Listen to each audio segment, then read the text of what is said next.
안녕하세요. 오늘은 5월 19일 목요일입니다.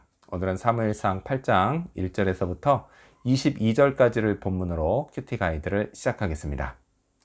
먼저 오늘 이 본문을 통해 제가 묵상한 하나님은 왕을 세우도록 허락하신 분입니다.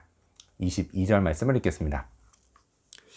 여호와께서 사무엘에게 이르시되 그들의 말을 들어 왕을 세우라 하시니 사무엘이 이스라엘 사람들에게 이르되 너희는 각기 성읍으로 돌아가라 하니라. 자, 하나님은요, 분명 백성들이 왕을 세워달라고 하는 요구가 뭘 의미하는지 알고 계셨습니다. 그건요, 결국 하나님을 버리고 더 이상 하나님을 왕으로 인정하지 않고 따르지도 않겠다라는 것이었습니다. 이게 하나님 입장에서 얼마나 속상한 일인가요? 여태껏 먹여주고 입혀주고 또 돌봐줬더니 이제 와서 한다는 말이 이제 더 이상 하나님이 필요 없다라고 하는 겁니다. 정말 무척 기막히고 속상할 일이었습니다. 역시 인간은요, 은혜를 원수로 갚는 데 탁월한 능력이 있습니다. 인간 안에 있는 죄성은요, 틈만 나면 인간이 하나님을 떠나게 만듭니다. 하나님은요, 이런 백성들의 본심을 잘 알고 계셨습니다. 하지만요, 그럼에도 불구하고 하나님은 백성들에게 인간 왕을 세우도록 허락하셨습니다. 왜 그러셨을까요? 하나님은요, 얼마든지 백성들이 이런 요구를 하지 못하게 막으실 수 있었습니다. 왜요? 그분은 전능하신 분이기 때문입니다. 하지만 허락하셨습니다. 백성들에게 버림받을 위험이 있는데도 말이죠. 자, 이와 비슷한 허락을요, 하나님은 제게도 하십니다. 저는요, 하나님께 참 많은 것들을 요구합니다. 제 기도는요, 하나님께 뭘 해달라고 하는 요구가 주를 이룹니다. 자, 그런데요, 어떤 거는 자칫 제가 하나님을 멀리 할 수도 있는 그런 요구도 있습니다.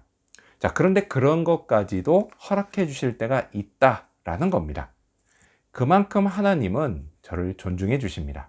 무조건 안 돼! 라고만 하지 않으십니다. 특별한 경우가 아니면요, 억지로 제 뜻을 꺾지는 않으십니다. 제 의지를 무척 존중해 주십니다.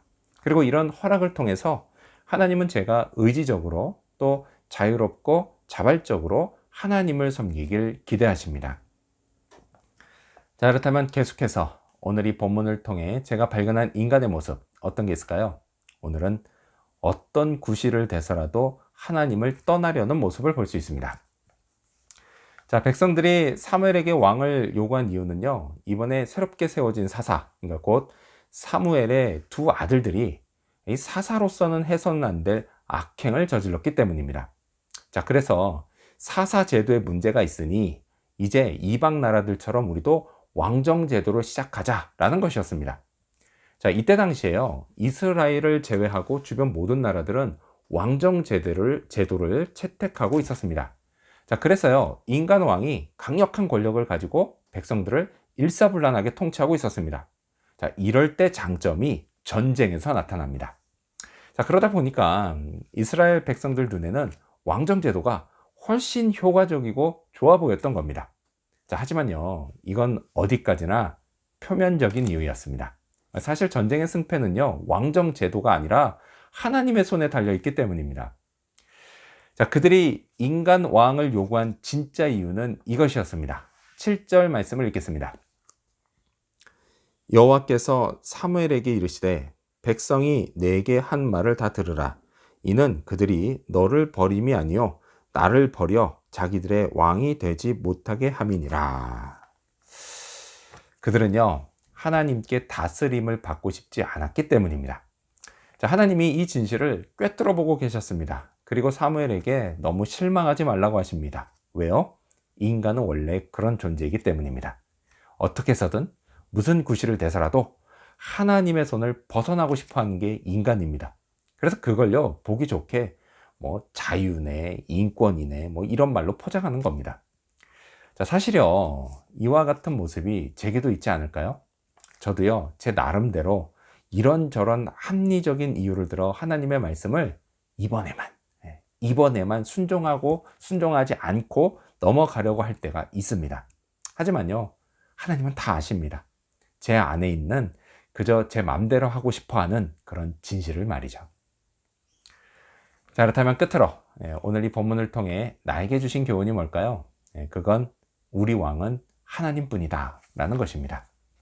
19절과 20절 말씀을 읽겠습니다.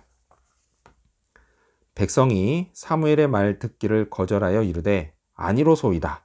우리도 우리 왕이 있어야 하리니 우리도 다른 나라들 같이 되어 우리의 왕이 우리를 다스리며 우리 앞에 나가서 우리의 싸움을 싸워야 할 것이니이다 하는지라.